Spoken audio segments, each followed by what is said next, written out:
Okay, so we're diving into some pretty wild news out of South Africa today. They just instituted a full ban on all cannabis edibles. Yeah, it's a big one. And we're not just talking like THC gummies here, right? This goes way beyond that. Right. We're talking hemp seed, oil flower, like basically anything that could conceivably... It's whole shebang. Yeah, the whole shebang. Yeah. So we've got a whole stack of articles and industry statements, and frankly, it's a little confusing. Definitely. But thankfully, we've got our expert here who like lives and breathes this stuff. So. Well, I try to stay on top of it. I mean, it's a rapidly changing landscape, right? Absolutely. Yeah. So what is the deal with this ban? Like, what is going on in South Africa? Well, the big thing that happened was on March 7th, 2025, the government basically just hit the off switch. Wow. On like an entire sector of the cannabis industry, right? They banned the import, the manufacture, and the sale of any food product that contains cannabis or any cannabis derivatives. And so that goes from, like you said, the THC edibles all the way to hemp seeds that you might sprinkle on a salad or something. Wait, so hold on. The granola bar I had this morning that had hemp seeds in it. Yeah. That's illegal now. Technically. I thought hemp was supposed to be good for you. Yeah, so that's the big question that everyone's asking is like, what is the rationale for banning even these seemingly harmless ingredients, right? And the industry's response has been, pretty swift, and they're not happy. Connor Davis from ACOS Bio, which is a medical cannabis pharmacy group, he basically said that this is criminalizing a huge chunk of the industry that was operating safely and legally before. So it's not even just about like, people's livelihoods. It's also kind of setting up this weird situation where it could backfire, right? Exactly. Because if people can't access it legally, doesn't that just mean they're going to go find it illegally?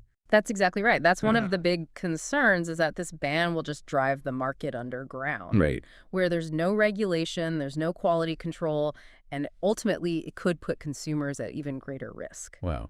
And this isn't just like industry leaders being upset. Like I saw that Myrtle Clark is a pretty prominent cannabis advocate. She's been very vocal. She was saying there was literally no consultation with stakeholders or anything before this was just announced. Yeah, and that lack of transparency is a big part of the frustration.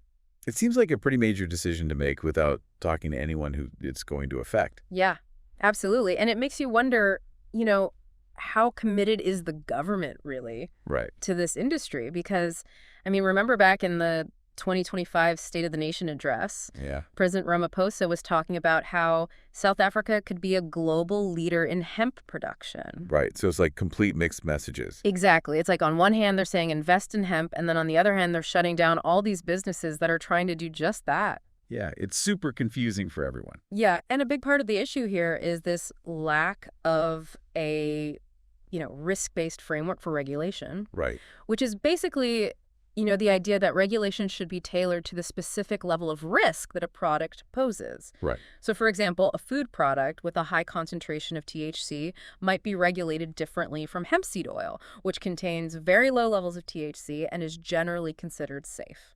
But instead of like taking that kind of nuanced approach and looking at the different levels of risk, they just went for the blanket ban. Yeah, it seems like they just decided to ban everything outright. Which seems very counterintuitive if they want to have this like lucrative industry that's already bringing in jobs and investments. Exactly. It doesn't really make sense from an economic standpoint. Right. And also, like, what happens to all the people who are working in this industry, right? All the farmers, the retailers. Yeah, what about the people who invested their life savings into this? They're just left in limbo now, wondering if they're going to be forced to shut down or lay off employees or even face legal repercussions. Wow. So this whole thing is just a mess. It's definitely causing a lot of uncertainty and disruption. And it's not just a South African problem, right? Right. Because if it can happen there, it can happen anywhere. Exactly. So for our listeners outside of South Africa, like, what do you think are the big takeaways from this whole situation? I think the big question is, as more countries start exploring the potential of the cannabis market, what lessons can they learn from South Africa's experience? Right. And I think the key takeaway is that if South Africa wants to be a leader in the space, they need to find a balance between addressing public health concerns while also creating a regulatory environment that fosters responsible growth and innovation. Right.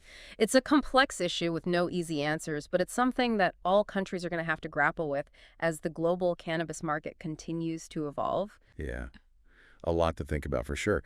Well, thank you so much for breaking all that down for us. Of course. Happy to be here. And to our listeners, we would love to hear your thoughts on all of this. So let us know what you think. Yeah, let's keep the conversation going. Absolutely. This is an important one to talk about. For sure. For sure. Okay. Well, that's it for our deep dive today. Thanks for tuning in. Thanks, everyone. We'll see you next time. See you later.